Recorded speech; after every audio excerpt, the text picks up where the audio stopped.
Movie స్టార్టింగ్లో సుశీల అనే మహిళను చూపిస్తారు. ఈ మూవీలో డైలాగ్స్ లేవు కాబట్టి పేర్లు కూడా ఉండవు. మనం ఈమెని సుశీల అని పిలుచుకుందాం. సుశీల తన పని పూర్తి చేసుకుని పడవ తీసుకుని నదీ తీరానికి వస్తుంది. నిజానికి వాళ్ళు నదీ తీరంలో నివసిస్తూ ఉంటారు. వాళ్లకి రవాణా సౌకర్యాలు అన్నీ ఆ పడవలోనే. పని పూర్తి చేసుకుని సుశీల తన గదిలో పడుకుని విశ్రాంతి తీసుకుంటూ ఉంటుంది. అప్పుడు సడన్ గా ఆమెకి కడుపులో నొప్పి మొదలవుతుంది. అంటే ఆమెకి మెన్సెన్స్ స్టార్ట్ అవుతుంది. కాబట్టి ఉదయాన్నే సుశీల కడుపు నొప్పితో నదీ తీరానికి వచ్చి నీళ్లల్లో పడుకుని నొప్పి నుంచి సేద తీరుతూ ఉంటుంది. సుశీల ఒక కుక్కని కూడా పెంచుతూ ఉంటుంది. ఆమె స్నానం చేసిన తర్వాత తను పెంచుతున్న బాతుల దగ్గరికి వెళ్తుంది. అవి రోజు గుడ్లు పెడుతూ ఉంటాయి. తర్వాత ఆమె నదిలోకి వెళ్తుంది.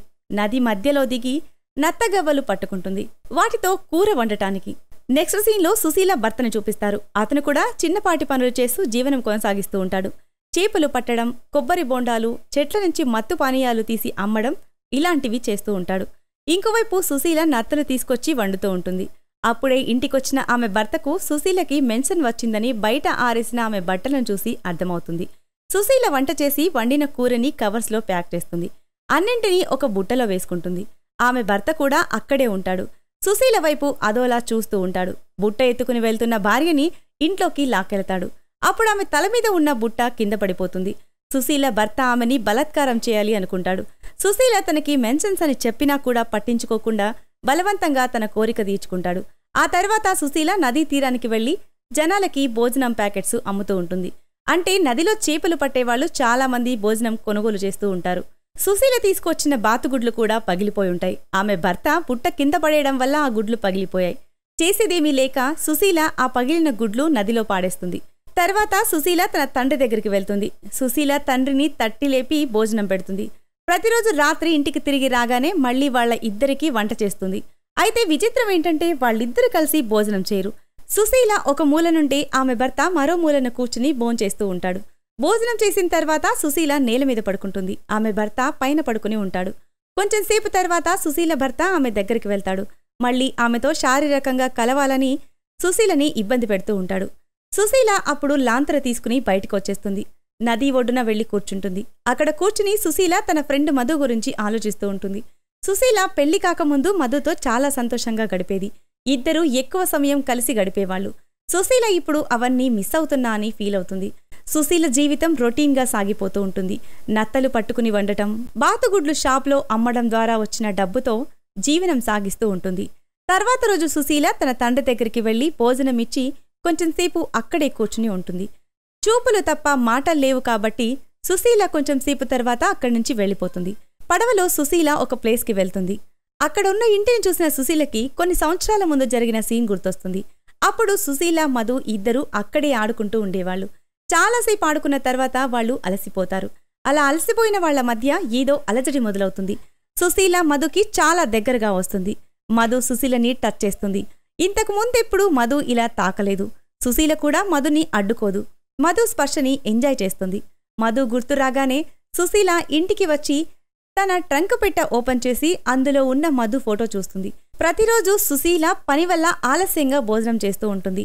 అప్పుడు ఆమె భర్త ఇంట్లో వస్తువులన్నీ విసిరేస్తూ ఉంటాడు. దాని అర్థం ఏంటంటే ఇంకా ఎంతసేపు తింటావు, గదిలోకి రా అని అర్థం. భోజనం చేసిన తర్వాత సుశీల గదిలోకి వెళ్లి పడుకుంటుంది. మళ్లీ ఆమె భర్త పశువులాగా సుశీలని అనుభవిస్తూ ఉంటాడు. సుశీలకి తన భర్తతో శారీరకంగా కలవడం ఇష్టం లేదు. కాబట్టి ఆమె చలనం లేని శవంలాగా పడుకునుంటుంది. ఆమె భర్త కూడా ఆమెని ఒక శృంగారానికి మాత్రమే పనికొచ్చే బొమ్మలా చూస్తూ ఉంటాడు. తర్వాత రోజు సుశీల ఎప్పటిలాగానే తన తండ్రి దగ్గరికి వెళ్తుంది. కానీ ఈసారి భోజనం తీసుకుని వెళ్లదు. ఆమె తండ్రి తను వండిన భోజనం సుశీలకు పెడతాడు. సుశీల ఏదో ఆలోచనలో ఉంటుంది. ఆమె తన తండ్రిని అలాంటి మృగంకిచ్చి ఎందుకు పెళ్లి చేశావన్నట్లుగా తన తండ్రినే చూస్తూ ఉంటుంది. సమాధానం చెప్పలేని ఆ తండ్రి తలదించుకుంటాడు. తర్వాత నది ఒడ్డున ఉన్న సుశీల పడవలో వెళుతున్న ఇద్దరు నన్స్ని చూస్తుంది. మళ్లీ సుశీలకి తన ఫ్రెండ్ మధు గుర్తొస్తుంది. సుశీల ఇంటికి వెళ్లి ట్రంక్ పెట్టెలోంచి మధు డ్రెస్ తీసి చూస్తూ ఏడుస్తుంది. అంటే సుశీల, మధు ఇద్దరూ ఒక చోట ఉంటే శృంగారం చేసేవాళ్లు. కలిసిన ప్రతిసారి సంతోషంగా గడిపేవాళ్లు. అంటే మధు ఉంటే సుశీల సంతోషంగా ఉంటుంది. అయితే ఒకరోజు మధు సుశీలని వదిలి వెళ్లిపోయింది.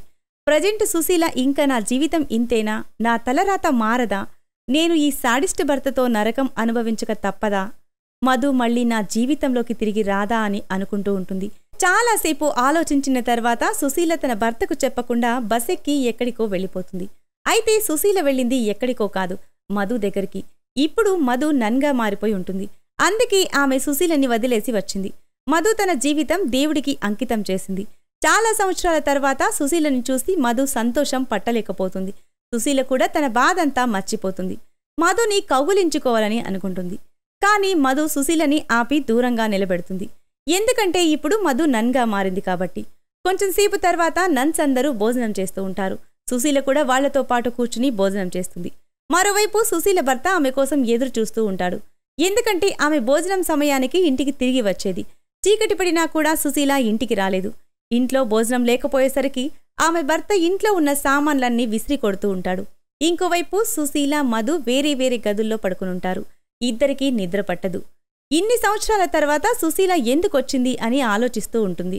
సుశీల ఇన్ని సంవత్సరాల తర్వాత వస్తే మధు నన్నెందుకు హత్తుకోలేదని ఆలోచిస్తూ ఉంటుంది. ఉదయాన్నే సుశీల మధు గదిలోకి వస్తుంది. ఏం మాట్లాడాలో ఇద్దరికీ అర్థం కాదు. ఇద్దరూ మౌనంగా ఉండిపోతారు. ఇప్పుడు మధు సుశీలని తాకలేదు. ఆ గదిలో మధు డ్రెస్ ఒకటి ఉంటుంది. సుశీల డ్రెస్ని పట్టుకుని మధుని హత్తుకున్నట్లు ఫీల్ అవుతుంది. అప్పుడక్కడికి మధు వస్తుంది. సుశీల ఆగలేక మధుని కౌగలించుకుంటుంది. కాని మధు సుశీలని వెనక్కి నెట్టి ఆమె చేతిలో ఒక క్రాస్ పెడుతుంది. అంటే ఆమెని కూడా దేవుడి సేవకి అంకితం అవ్వమని. అప్పుడు తన ఫీలింగ్స్ అవే కంట్రోల్లోకి వస్తాయని. మరోవైపు సుశీల భర్త ఆమె పెంచిన బాతుల్లో నుంచి 2 బాతులను తీసుకెళ్లి మార్కెట్లో అమ్మేస్తాడు. ఎందుకంటే ఇప్పుడు తినడానికి అతని దగ్గర ఏమీ లేదు. ఆ విధంగా 2 రోజులు గడిచినా సుశీల ఇంటికి తిరిగి రాదు. ఒకరోజు రాత్రి సుశీల మధు గది దగ్గరికి వెళ్తుంది, మధు దగ్గరికి వెళ్లాలని. కాని మధు తలుపు కొట్టలేక తిరిగి తన గదికి వెళ్ళిపోతుంది. మధు గదిలో నిద్రపోతూ ఉన్నప్పుడు తనకి కూడా సుశీలతో గడిపిన క్షణాలు గుర్తుకు వస్తాయి. వెంటనే మధు లేచి కూర్చుంటుంది. నిన్నటి వరకు మధు తన సాధారణ జీవితం గడుపుతూ ఉంది. సుశీల వచ్చిన తర్వాత ఆమె ఆలోచన మారిపోయింది. ఇంకోవైపు సుశీల భర్త ఆమె బాతుల్లో ఒకదాని తర్వాత ఒకటి అమ్మేసి పూట గడుపుతూ ఉంటాడు. సుశీల పెంచుకున్న కుక్కకు కూడా భోజనం పెడుతూ ఉంటాడు. అయితే ఉదయాన్నే ఆ కుక్క చనిపోతుంది. సుశీల భర్త ఆ కుక్కకి విషం పెట్టి చంపేశాడు. తనకి తినడానికి గతిలేదు కాబట్టి దానికి భోజనం ఎక్కడి నుంచి తెచ్చి పెడతాడు? తర్వాత రోజు సుశీల భర్తకి ఆమె ఎక్కడుందో తెలిసిపోతుంది. అతను సుశీల కోసం అక్కడికి వెళ్తాడు. సుశీల ఇంటికి వెళుతూ కూడా ఇప్పుడైనా మధు వచ్చి తనని కౌగులించుకుంటుందని ఆశపడుతూ ఉంటుంది. కాని మధు సుశీల వైపు ఒక్క అడుగు కూడా వేయదు. సుశీల వెళ్లిపోయిన తర్వాత మధు జీసస్ దగ్గరికి వెళ్లి సుశీల సంతోషంగా ఉండాలని ప్రార్థిస్తుంది. అలాగే రాత్రి తన ఆలోచనల గురించి కూడా క్షమాపణ కోరుకుంటుంది. సుశీలని తీసుకుని ఆమె భర్త ఇంటికొస్తాడు. ఇన్ని రోజులుగా ఉన్న ఆకలి, కోపం సుశీల మీద పడి పశువులా బలాత్కారం చేసి తన కోరిక తీర్చుకుంటాడు. సుశీల నిరాకరిస్తే ఆమెని కొడతాడు. కాబట్టి ఆమె ఏమీ చెయ్యలేక ఏడుస్తూ ఉంటుంది. ఇంక నా జీవితం ఇంతేనా అని ఆలోచిస్తుంది.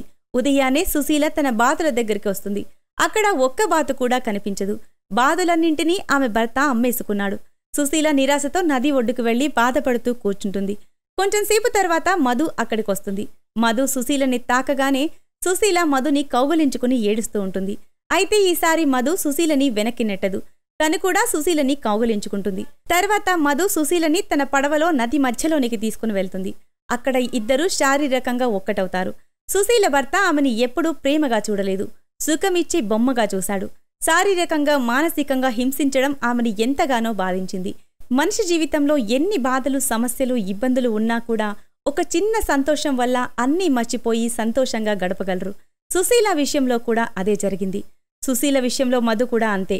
అందుకే ప్రేమతో మధుతో గడపాలని సుశీల కోరుకునేది. మధు లెస్బియన్ అయినప్పటికీ ఆమె దేవుడికి అంకితమైంది. ఆమె జీవితాన్ని దేవుడికి అంకితం చేసింది.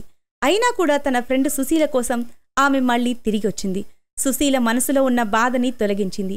ఆ ఇద్దరు స్నేహితులు సంతోషంగా ఉన్న ఈ సీన్తోనే ఈ మూవీ ఎండ్ అవుతుంది. సో ఇది ఫ్రెండ్స్ ఇవాల్టి స్టోరీ. ఈ స్టోరీ గనక మీకు నచ్చినట్లయితే మరికొన్ని ఇంట్రెస్టింగ్ స్టోరీస్ కోసం ఛానల్ని సబ్స్క్రైబ్ చేయండి. Thanks for watching.